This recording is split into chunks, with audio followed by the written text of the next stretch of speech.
Now let's take a look at how children learn. Let's look at the cognitive development in children.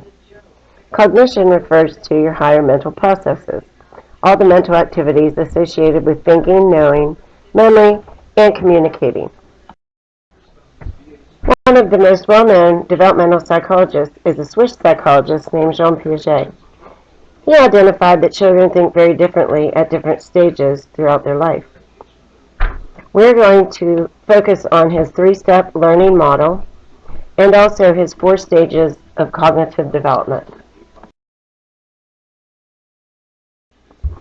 Piaget believed that children learn in a 3-step learning process or learning model.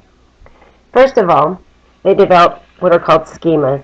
A schema is like a folder or a concept or category that we group information that's similar into.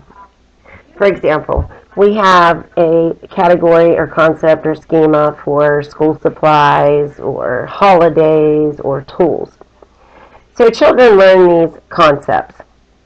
So let's say a young child gets a family pet, gets a dog. So the child develops a schema or a category for dogs. Dogs have 4 legs and fur.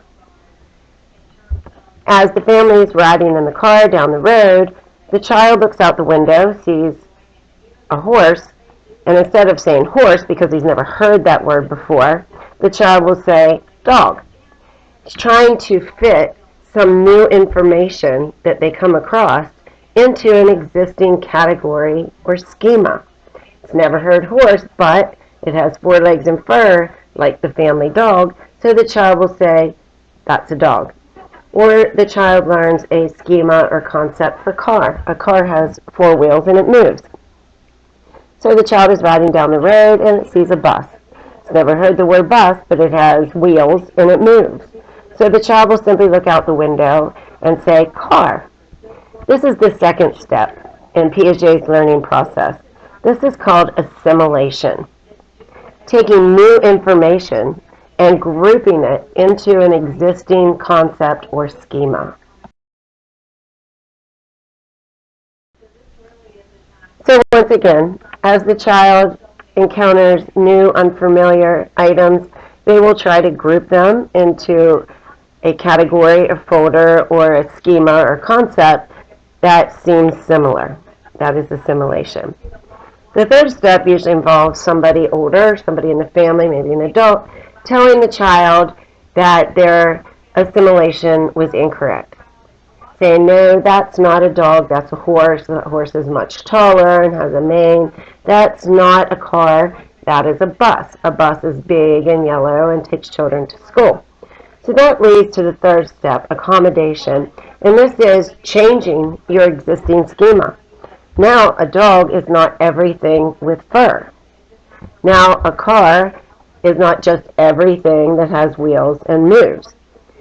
So they have to change their existing schema and perhaps create a new one. For example, a new schema or category for bus and a new schema or category for horse. Piaget believed that children transition through 4 main stages of cognitive development. With each of these stages, I will explain how a child learns at that particular stage, and also the cognitive milestone that will be met during that stage. The first stage in Piaget's stages of cognitive development is the sensory motor stage, which lasts from birth to about 2 years of age. During this stage, children learn about their world through their senses. They are not learning from a book or a PowerPoint, but rather taking in their world through things they see, things they hear, things they taste, smell, and touch. Think of all the new experiences that one encounters in those first 2 years of life. In addition, children will begin to motor or move. So that is why the stage is called the sensory motor stage. The cognitive milestone that a child conquers during the sensory motor stage is called object permanence, recognizing that things exist when they're out of sight. This usually is developed in children between 10 to 12 months of age. Prior to this, it is not hard to drop your child off at daycare. They don't cry. They forget you exist when you walk out the door. After they develop object permanence, then it becomes more difficult. They remember you exist, and they develop separation anxiety and start to cry when you leave the room. This is why peekaboo is so much fun before children develop object permanence. Each time you pop up over the couch, it's like they are seeing you over and over again for the first time. Take a minute and pause to look up a video of a child who lacks object permanence. You can Google "No Object Permanence, WMV Lucy." This is a young child who obviously hasn't reached this stage yet. Here, if you put a toy in front of a child and they start to reach for it, and then you cover it up with a blanket, they forget about it and stop looking for it. Stage 2 are your preschoolers. This stage is called the pre-operational stage. At this stage, children learn through pretend play, playing house, playing dress up, playing store, playing with tools, imitating adults in their lives. This is where language starts to develop. Most children can speak in sentence form by the age of 2.5. I really love this stage because children at this stage lack logical reasoning. They believe everything you tell them. Santa Claus is real, the Easter Bunny is real, the Tooth Fairy is real, the Disney characters are real, and they don't question you. They just believe whatever you say. As a parent, use it to your advantage. I can remember telling my kids, I have to go downstairs, fold the laundry, don't eat those cookies, they're for after dinner. If you do, there are elves scattered all around, and they'll tell Santa, and you won't get as many presents. They believe whatever you tell them. My kids would even go and look for the elves. So they lack this logical reasoning at this stage. The major milestone that will be conquered during the pre-operational stage is egocentrism. When a child enters this stage, they have an inability to put themselves in someone else's place. They can't see things from someone else's perspective. If you ever have a preschooler around and you're watching TV, chances are they walk into the room and they stand right in front of you. When you say, "Excuse me, I can't see the TV," they don't understand. They can see it, so they think you can as well. So if you were to ask a 3-year-old child, "Do you have a brother?" And they say, "Yes, I have a brother, his name is Steve." And you say, "Oh, okay, does Steve have a brother?" They'd be like, "I don't know." They can't put themselves in Steve's place to answer that question. I can remember my youngest daughter was sitting at breakfast one day, and my older daughter walked in and said, "Good morning, Mom." My youngest daughter looked up at me and looked at her and said, "What? That's my mom," not being able to put herself in her sister's place. If you've ever been around a preschooler, they can be just brutally honest. They say exactly what they think because they think you also think that way. So they don't understand they're hurting your feelings. They don't have the ability to put themselves in your place. As a child gets towards the end of this stage, they should lose that egocentric mentality and actually start to develop what's called theory of mind, being able to put themselves in your place and understand how others feel. As I stated before, theory of mind is being able to put yourself in someone else's place, so understanding someone else's point of view.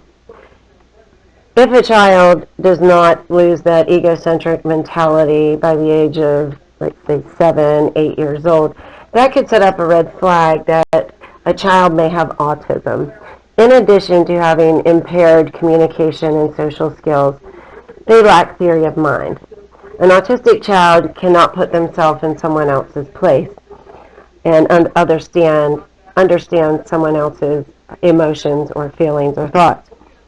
That's why, in many cases, people who are autistic will often say things that may seem rude or hurtful just because they can't put themselves in someone else's place to understand that that would be rude or hurtful. The third stage involves your elementary school years. This is the concrete operational stage.